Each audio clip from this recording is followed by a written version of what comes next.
Olha, a gente precisa aqui de ajuda para entender um pouco tudo isso que está acontecendo. E, para tanto, já está na linha Dr. Leonardo de Moraes, é advogado criminalista. Doutor Leonardo, um bom dia.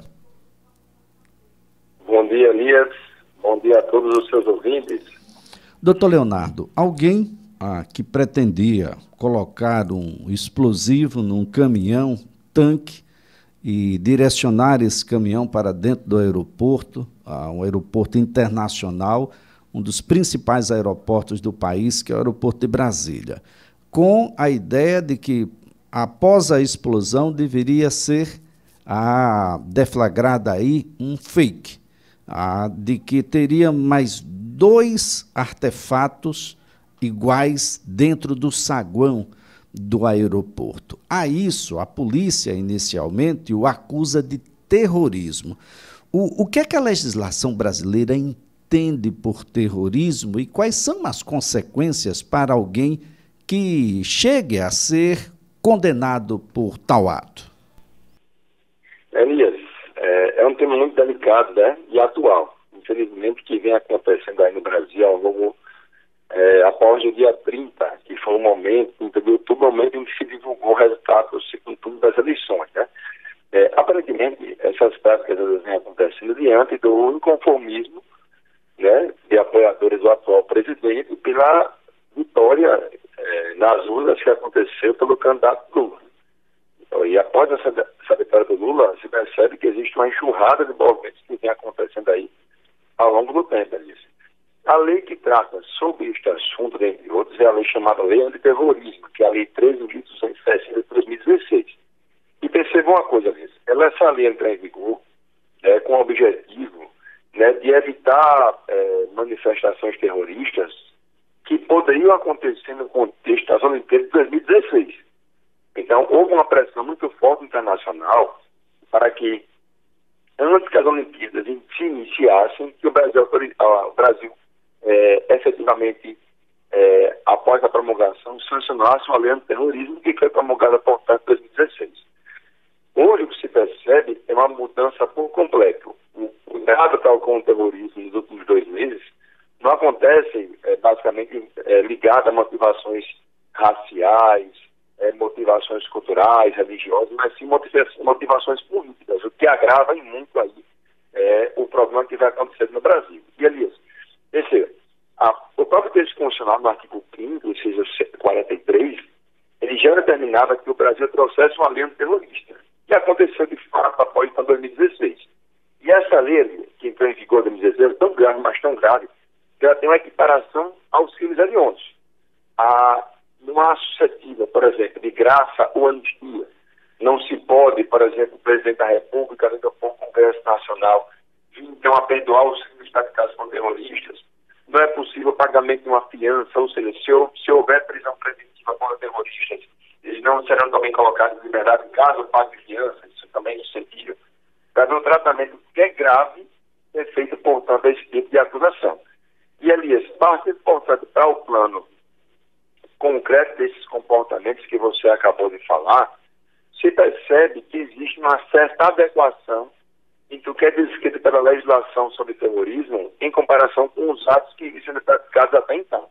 A lei fala, Elias, no artigo 2º, que existe a prática de terrorismo quando uma pessoa, pode ser uma ou mais pessoas, então se admite que o lobo solitário pratique sim ato de terrorismo, ela vem então a praticar atos terroristas por razões de xenofobia, discriminação ou preconceito. E com a xenofobia, discriminação ou preconceito, o objetivo seria provocar um terror social e, portanto, generalizado. Perceba uma coisa, a lei não trata como terrorismo os movimentos sociais. Se alguém chega nas ruas, né, faz uma passeata, seus movimentos em praça, com o objetivo de trazer melhorias para a população, de acabar com a fome, de trazer mais segurança pública, esses movimentos sociais não são terroristas. Porém, a motivação política, o que se percebe, é que há uma certa evolução jurisprudencial no sentido de abraçar a motivação política também como ato terrorista. Ou seja, o que vem sendo praticado aqui no Brasil está sendo, por enquanto, interpretado também como ato terrorista. Essa é uma situação, doutor Leonardo, como o senhor bem colocou na abertura, delicada, mas delicado não significa que não precisa ser enfrentado por absolutamente todos que têm responsabilidade nessa situação. E o senhor bem coloca aí de que é diferente quando você está pedindo por mais vagas na escola, quando você está pedindo que, a distribuição de renda seja melhor, que a gente não passe fome, é preciso distribuir água no sertão alagoano. É diferente a motivação. E, sobretudo, há uma organização para que coisas sejam feitas com armas, com explosivos, e que, naturalmente, põe em risco a vida de muita gente. Nós estamos no aeroporto, né? Uma situação onde você tem um dos aeroportos mais movimentados do país. Aliás, um dos aeroportos mais movimentados da América Latina, talvez do mundo, porque nós estávamos, inclusive, no período de Natal. E aí vem a pergunta, para além da situação do terrorismo, doutor, ele está sendo acusado de porte ilegal de armas e de realizar atos contra o Estado democrático de direito. O senhor pode nos ajudar a compreender quando é que alguém está contra o Estado democrático de direito e, estando contra, como que a legislação pode alcançá-lo e puni-lo? Elias, antes disso, que eu vou chegar então a esse ponto, acerca dessa adequação aqui por motivações políticas, a doutrina, de alguma forma, ela traz uma explicação prévia a isso que você perguntou. Então, por exemplo, o terrorismo, ele possui então algumas características. Primeiro, ele traz uma premeditação de condutas, né? Aqueles atos terroristas que são praticados, eles, em regra, são premeditados. Eles são antecedidos mentalmente e planejados para aquela pessoa que vai executar amanhã. Segundo, ele também traz uma motivação política. Geralmente essa motivação política, ela busca desestabilizar o sistema que está em vigor.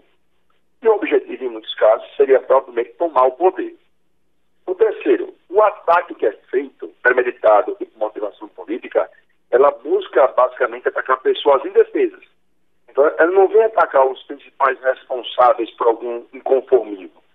Ela faz, portanto, um ataque a pessoas que não têm nada a ver com esse tipo de problema. E, por fim, em regra, isso acontece por meio de grupos que são bem organizados. Mas perceba, além dessas 4 características, a lei brasileira, ela permite a punição de uma única pessoa que haja, portanto, por esse tipo de motivação. No mundo inteiro, fazendo, portanto, um paralelo, o terrorismo acontece por fundamentalismo religioso. Geralmente é por motivo religioso, como aconteceu, por exemplo, com o Afeganistão versus os Estados Unidos, é que acontece a prática terrorista. No Brasil, a motivação, por incrível que pareça, é uma motivação política injustificável diante de eleições que aconteceram, que se avizinharam, que acabaram agora no dia 30. E, Elias, partindo, portanto, dessa premissa do que eu acabei de falar com você, as condutas que precisam ser praticadas até então são resumidamente as seguintes. Você percebe que existe obstrução de vias, rodovias, estradas, com o objetivo de impedir o livre trânsito de pessoas e automóveis. Tudo isso motivado politicamente por uma derrota feita nas eleições. Também existem outras condutas, como acampamentos em quartéis e batalhões no Exército Brasileiro. Aqui em Maceió, por exemplo, existe um grupo de pessoas que estão lá acampadas em frente aos quartéis. Mas se percebe que o objetivo da manifestação não é segurança pública, melhoria das condições das pessoas, mas seu objetivo é estimular uma intervenção militar para proteger a democracia. E até temos que contraditórios, intervenção militar para proteger a democracia. Algumas faixas com teores aí meio que excessivos, como fechamento ao Congresso Nacional, prisão arbitrária de ministro do Supremo Tribunal Federal. Também existe, Elias, tentativa de invasão de prédios públicos, como aconteceu aí em Brasília, na semana passada, agressões a pessoas que estão livremente circulando nas ruas por terem uma posição política diferente da sua. Tem casos em que as pessoas chegam até com gravadores, né, no rosto das pessoas que estão aí em aeroportos, ou estão viajando. Perceba, essas são as práticas mais corriqueiras. E algumas delas evoluíram para depredação de prédios públicos, de queimada de ônibus, né? Perceba, são atitudes, em tese, terroristas, mas motivadas não por fundamentalismo político ou religioso, desculpe, mas sim por uma fundamentação político-partidária. Em tese, Elias, é possível se enquadrar essas práticas como terrorismo, mas a um ponto deve ser colocado em observação. A lei fala que o terrorismo no Brasil acontece com motivação xenofóbica, discriminatória ou preconceituosa, em razão de raça, cor, etnia ou religião. A lei brasileira não fala que motivação política é terrorismo. Então existe uma dúvida quanto a isso, entre o texto que a lei estabelece, mas a jurisprudência que vem sendo construída no Supremo Tribunal Federal, tá certo?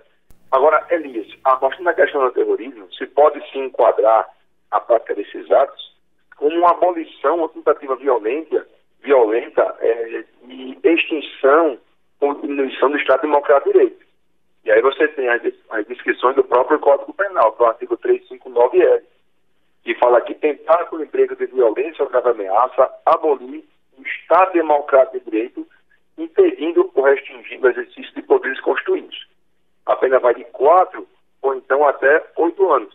Como também, aliás, tem no próprio Código Penal, artigo 359-N, que também traz o golpe de Estado, que é tentar depor com meio de violência ou grave ameaça o governo legitimamente constituído. Então se percebe que existem várias normas que trazem alguns atos excessivos com devido enquadramento na legislação penal brasileira. Há uma dúvida sobre enquadramento sobre terrorismo, porque a lei fala que a fundamentação política não seria ato terrorista. Entretanto, é possível se enquadrar em outros comportamentos no Código Penal, do artigo 359-L e o artigo 359-N do Código Penal. Agora, doutor Leonardo de Moraes, fazendo aqui uma analogia, não sei nem se é apropriado. Alguém que aponta para alguém uma arma, dispara, mas a arma não dispara, o artefato não explode, enfim, o tiro não sai. Ele cometeu uma tentativa de homicídio, doutor? Olha, se ele efetivamente aponta a arma para alguém e o tiro dispara, tem que se perguntar o seguinte: por que a arma não disparou? Né? A arma ela era imprestável, a arma estava em uma situação, em tese, né? Física, concreta, que jamais disparo seria efetuado. Então, ali, tem que se observar quais são as condições concretas da arma para saber se a tentativa de homicídio acontecia ou não. Mas imaginando que ele tinha uma ideia de que a arma estava boa, de que a arma ia disparar, ele cometeu uma tentativa de homicídio, doutor? Objetivamente, Elias, se por acaso ele aponta a arma para alguém e a arma era imprestável, né, se pode aí falar basicamente que não é impossível. Mas essa impossibilidade do crime, ela vem muito também da cabeça do próprio agente. Né?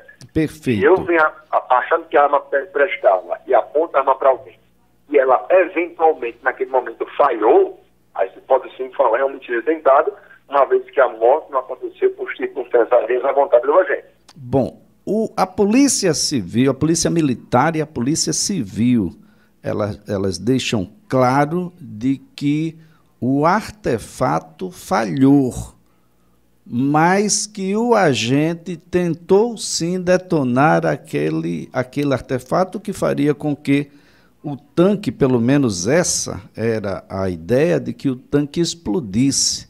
Mesmo não tendo ninguém objetivamente como alvo, a gente poderia que o ato foi sim tentado, doutor? Elias, observando, eu vi até a reportagem, estava observando até então agora, né? Analisando a forma como o delegado de polícia, que a arma falhou. Se a arma falha, em tese, não seria uma arma imprestável. É uma arma que falhou naquele momento. Aí se pode sim, Elias, falar em homicídio tentado. Como eu disse, o autor quis matar uma pessoa. E por que não matou? uma circunstância alheia à sua vontade. Então, poderia ser enquadrado o fato como tentativa de homicídio. Especificamente, ali, sobre esse fato agora do empresário, enfim, aposentado que foi preso do CAC, né, em que um arsenal gigantesco, se percebe que, no conceito um pouco mais amplo, até um conceito mais social, se pode sim falar que ele praticou o terrorismo. Mas perceba uma coisa, a lei brasileira foi criada com o objetivo de impedir que o terror generalizado venha a acontecer por razão de raça, ou etnia e religião. A lei não trouxe motivação política. Então é interessante que a gente espere um pouquinho, observe os fatos, a evolução da jurisprudência para saber se vai ou não abraçar a motivação política como terrorismo. Se eu for aqui observar o que vem acontecendo e a produção do Supremo Tribunal Federal, eu acho sim que eles vão enquadrar a motivação político-partidária como fundamento concreto para enquadrar o comportamento como terrorismo. Muito bem. Doutor Leonardo de Moraes, a nossa gratidão pelas informações. Eu, mais uma vez, aqui chamo os conselhos regionais à discussão, é apenas uma discussão, assim como a OAB. Será que advogado pode pedir a volta da ditadura militar? Será que os engenheiros, arquitetos, será que não fere código de ética? Será que militares da ativa ou da reserva podem participar de atos que pedem a volta da ditadura militar, atos que são tentatórios contra o Estado Democrático de Direito? É uma pergunta que a gente deixa aí para que as instituições possam responder. Muito obrigado, doutor Leonardo. Ótimo dia. Obrigado, Elias. Bom dia a todos os seus ouvintes.